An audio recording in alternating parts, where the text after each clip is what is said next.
எல்லோருக்கும் வணக்கம். இன்னைக்கு முக்கியமான ஒரு இத பத்தி பேசலாம். பட்ஜெட்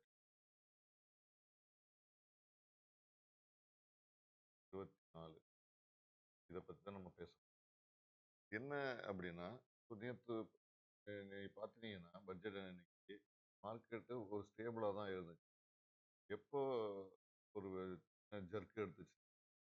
ஆ இண்டிவிஜுவல் டாக்ஸ் பேயர்ஸ பத்தி பேசும்போது கீழ இறங்கிட்டு, திருப்பி அது ஓகே அப்படின்னு சொல்லிட்டு போயிடுச்சு. ஓகேங்களா? இப்ப இந்த இந்த மூவ்மெண்ட்ட எதனால நடந்திருக்கு? அப்ப இதுல என்ன எதனால நடந்து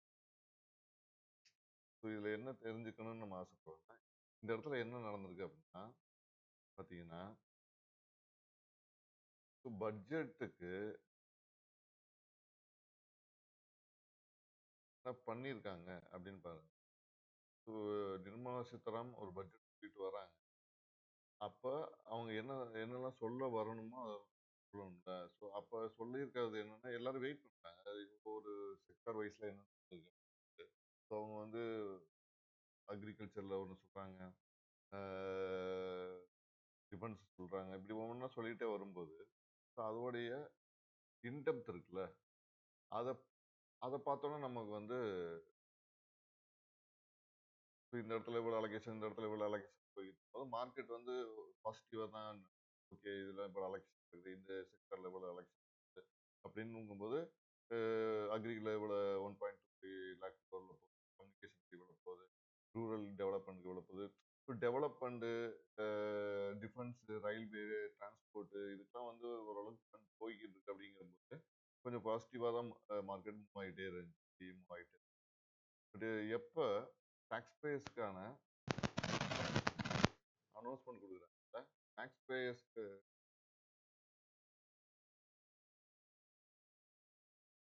என்ன கொடுத்துருக்காங்க? டாக்ஸ் பேயர்ஸ்க்கு பார்த்தீங்கன்னா, உங்களை வந்து ஷாக் அடிக்கிற மாதிரி சில விஷயங்களை சொல்லிவிட்டு அது ஆக்சுவலா இதுக்கு ரியாக்ட் பண்ணணும்ல. ஒரு ஒரு விஷயத்த நம்ம சொல்றோம், இமிடியட் ரியாக்ஷன் மார்க்கெட். இப்போ என்ன நடந்திருக்கு அப்படின்னா, சேலரிடு ஒருத்தவங்க சம்பாதிக்கிறாங்க, அவங்களோட டாக்ஸ் இன்கம் எப்படி இருக்கும் அப்படிங்கிற ஒரு ஸ்லாப் இருக்குல்ல, அதுக்குள்ள போகும்போது பிரச்சனை நடக்குது அவங்களுக்கு.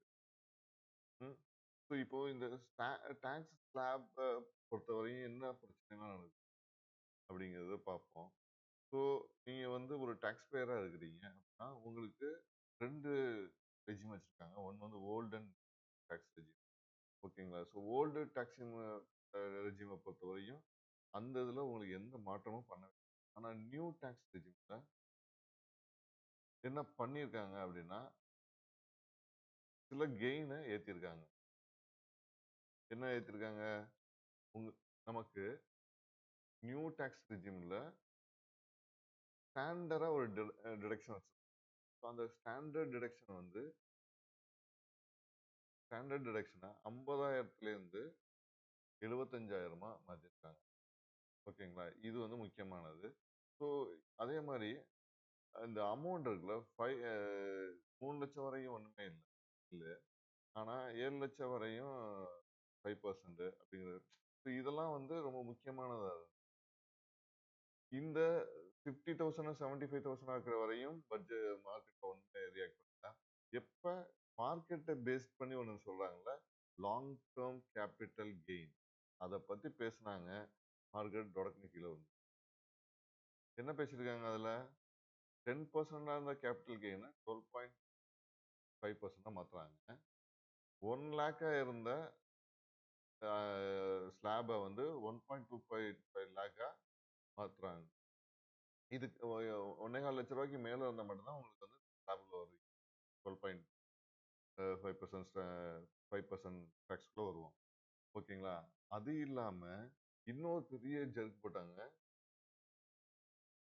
பைபேக் இருக்குல்ல, ஷேர் பைபேக் பண்றாங்கல்ல, அதுல வர்ற கேபிட்டல் கெயின் இருக்குல்ல, அதுக்கு டாக்ஸ் அந்த அதுக்கு ஒரு டாக்ஸ் இருக்குல்ல, அந்த டாக்ஸ் யாரு எடுத்துக்குவானோ, இதுக்கு முன்னாடி வந்து கம்பெனியே எடுத்துக்கும். இப்ப என்ன பண்ணிட்டாங்க அப்படின்னா, கேபிட்டல் கெயின் டாக்ஸ இன்வெஸ்டாரே குடுக்கணும்னு சொல்லி சொன்னாங்க. ஸோ இதுதான் இங்க நடக்குது. ஸோ இது ஒரு பெரிய ஜெர்க் ஆக்சுவலா. ஸோ இதை ரியாக்ட் பண்றதுனால தான், இதுக்கு ரியாக்ட் பண்ண போய் தான் வந்து மார்க்கெட் வந்து இந்த மாதிரி மாட்டிக்கிச்சு. ஓகேங்களா? ஸோ இப்போ மார்க்கெட் எங்க வந்து இது இங்க இருந்தது, திடீர்னு இந்த அனௌன்ஸ்மெண்ட் ஒன்னு டாக்ஸ் பேயர்ஸோட இது என்ன சொல்லியிருக்காங்க, 50K வந்து 75K ஸ்டாண்டர்ட் டிடக்ஷன் மாத்திட்டாங்க.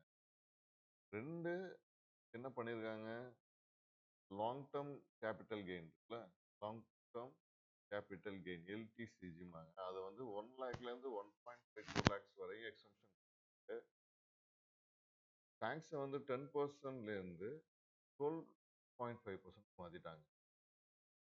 அடுத்து மூணாவதா என்ன பண்ணியிருக்காங்கன்னா, பைபேக் டேக்ஸை வந்து இன்வெஸ்டர்ஸே எடுத்துக்கணும். அவங்களே அவங்களோட தலையில ஏற்றிட்டாங்க. ஸோ இன்வெஸ்டர் தலையில் பைபேக் டேக்ஸ் வந்தோடனே மார்க்கெட் வந்து இந்த மூணுக்கும் ரியாக்ட் பண்ணதோட இதுக்கு ரியாக்ட் பண்ணதான் வந்து ஹெவி. ஓகேங்களா? ஸோ இதுதான் அந்த மார்க்கெட் ஜர்க்காக இருக்குது. ஸோ இதுதான் இந்த டேக்ஸோட இது. மார்க்கெட்டில் இருக்கும்போது நமக்கு வந்து டாக்ஸஸ் வரத்தான் செய்யும். ஸோ அது ஒன்றுமே பண்ண முடியாது. மார்க்கெட்டோட மூவ்க்கு ஏற்ற மாதிரி தான் அவங்க இருப்பாங்க.